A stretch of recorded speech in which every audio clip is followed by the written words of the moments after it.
Micheal Jackson didn't fall because of fame. He fell because he refused to join them. They covered it up with plastic surgery, but it was really the setup for his replacement. The clues around his death? Too many to ignore. And while everyone points at Diddy, the truth is deeper. Jay-Z is the mastermind. Diddy is just a pawn. Let's watch this. Leave me alone. I said, leave me alone! I'm tired of you messing with me. Stop it! Are you ready? Stop it! Leave me alone! Stop! Get out of my way. Move! One of the first original public clones was Micheal Jackson. What? Yes. So if you take a look at Micheal Jackson, right? Oh, he had plastic surgery. This is why they're making plastic surgery really popular, quote unquote, because they can basically deduce, oh, the celebrity had plastic surgery. It's not a clone, it's plastic surgery. That's why they look different, right? So Micheal Jackson was their first sort of test run for cloning. And specifically the reason why they replaced him with a clone was because he was saying too much. He was, right? He was against the system. He was talking, you know, out of bounds, quote unquote, because they couldn't control him anymore. And he wanted to wake people up. So they kicked him off. They replaced him with a clone. And that's why his skin got whiter. That's why his face got more gaunt.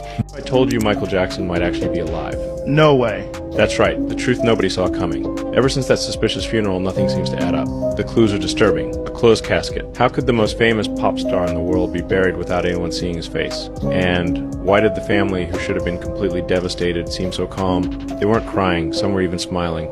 It looked more like a show than a real funeral, but what were they hiding? And that's not all. Some fans believe that Micheal himself was disguised at his own funeral. At Khan, one of his close friends said Micheal was a master of disguises. He could have been there and no one would have noticed. Years later, his own daughter posted a picture, and in the back seat there's a shadowy figure. Fans swear it's Micheal Jackson, but why has the family never addressed this? If he's been alive this entire time, what's really going on? Then there's the rumor of a mysterious man living in a small town, trucks pulling up, heavy security, and a neighbor no one ever sees. All of this matches the extreme security Micheal always demanded. Did he fake it all just to disappear and finally live in peace? And now with Diddy's name surfacing in major investigations, people are starting to wonder, is Micheal waiting for the right moment to come back and expose all the dark secrets of the industry? What is a 36-year-old man doing sleeping with a 12-year-old boy, or a series of them?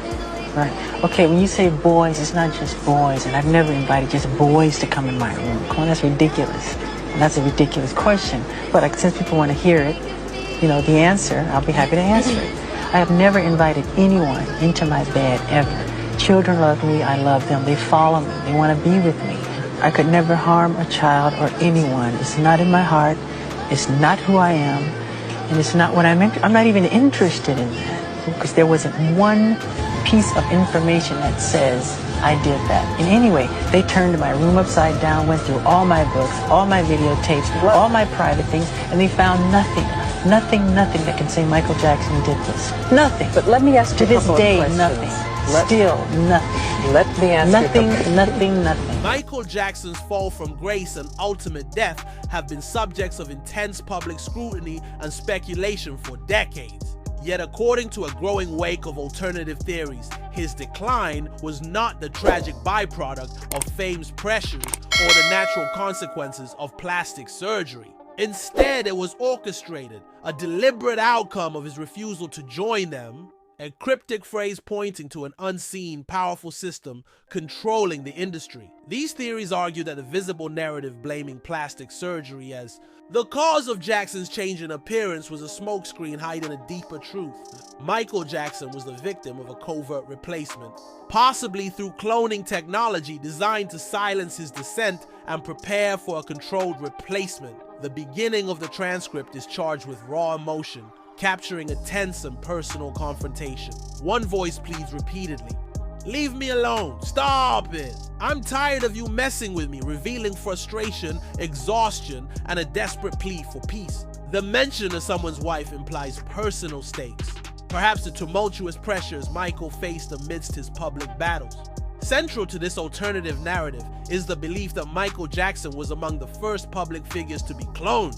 Proponents point at drastic and seemingly inexplicable changes in his skin tone and facial features, dismissing cosmetic surgery as insufficient explanations. Instead, they insist these changes are evidence of cloning or substitution. The real Micheal, according to this view, was killed off because he was saying too much, resisting the control mechanisms of the industry and attempting to awaken the public to its dark underbelly. His replacement, a clone or fabricated version, was meant to continue his legacy under orchestrated control, silencing the voice that challenged systemic power. The transcript further includes Micheal's own vehement denial of abhorrent allegations regarding his relationships with children. Quoting or invoking Micheal's words, it emphasizes that he never invited children to his bed, was loved by children, and that investigations failed to find evidence of wrongdoing.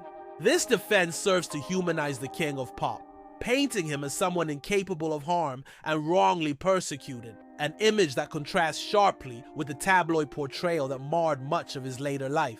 Adding layers of mystery, the transcript explores theories suggesting that Micheal Jackson may have faked his death.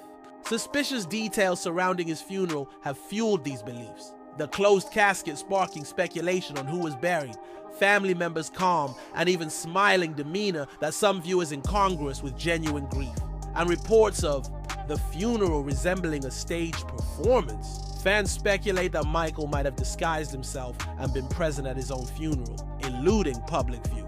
Further fueling rumors are anecdotal sightings, such as a shadowy figure spotted in the back seat of a family photo posted years later, or tales of a heavily guarded man living quietly in a small town, living a lifestyle reminiscent of Micheal's.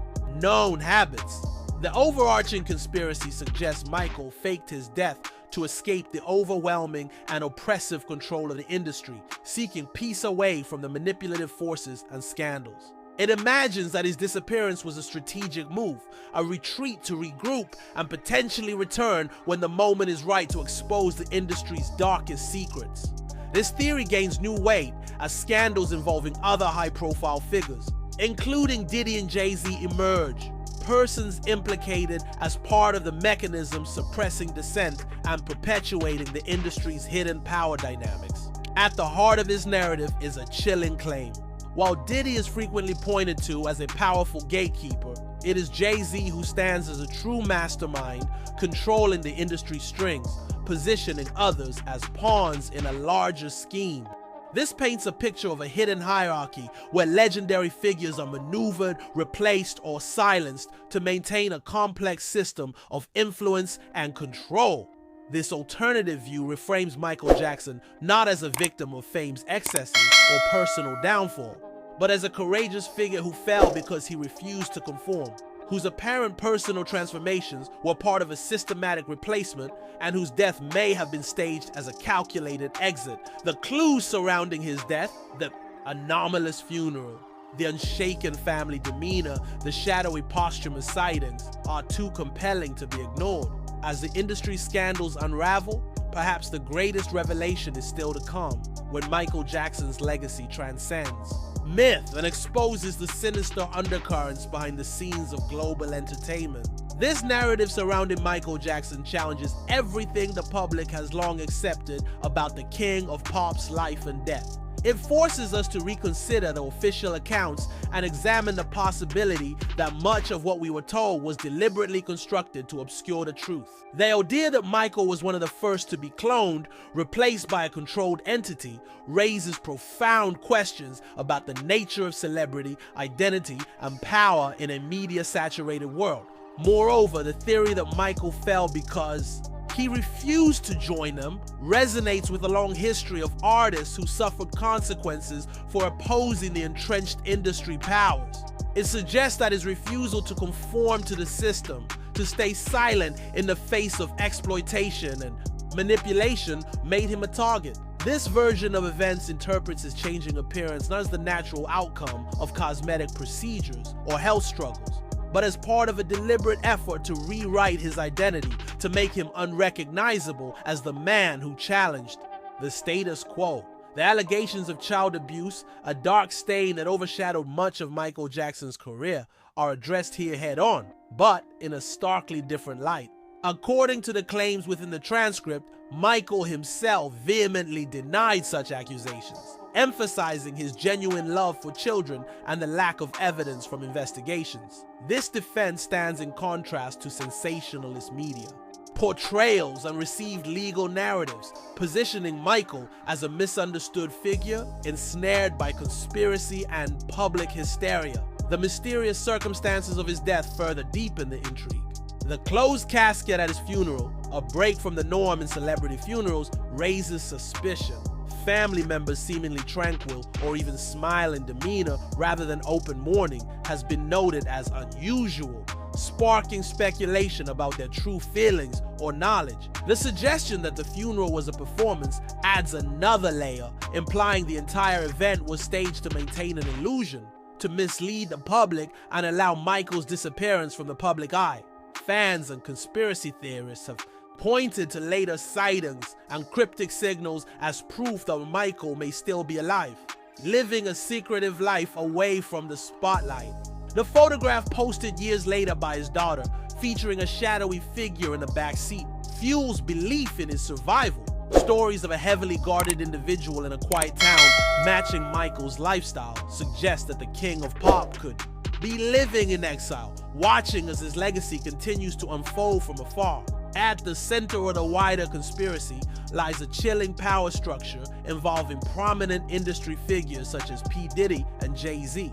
While Diddy often emerges in public discussions as a potent behind-the-scenes player, this theory positions Jay-Z as the true mastermind, a figure who manipulates events and controls careers with calculated precision. Diddy in this narrative becomes the visible pawn, the public face of a much deeper, more complex game managed by Jay-Z. This perspective calls into question the very nature of celebrity power. It highlights how influence can be wielded not just through talent and business acumen, but through control over information, access, and public perception. The idea of a hidden hierarchy managing stars like chess pieces suggests a darker reality behind the glittering facade of fame. As modern scandals surface and public demand for transparency grows, these revelations about Micheal Jackson's fate and Jay-Z's role in the industry's hidden mechanisms gain new urgency.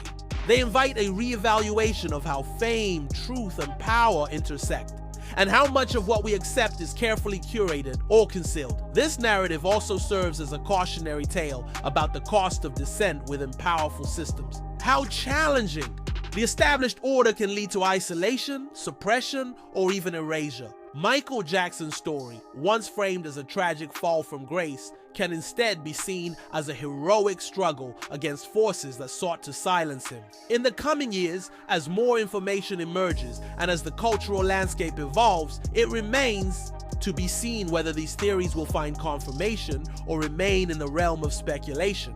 But one truth stands out: Micheal Jackson's legacy and the secrets that may lie behind it continue to captivate and compel, reminding us that the greatest stories often live in the shadows between legend and reality.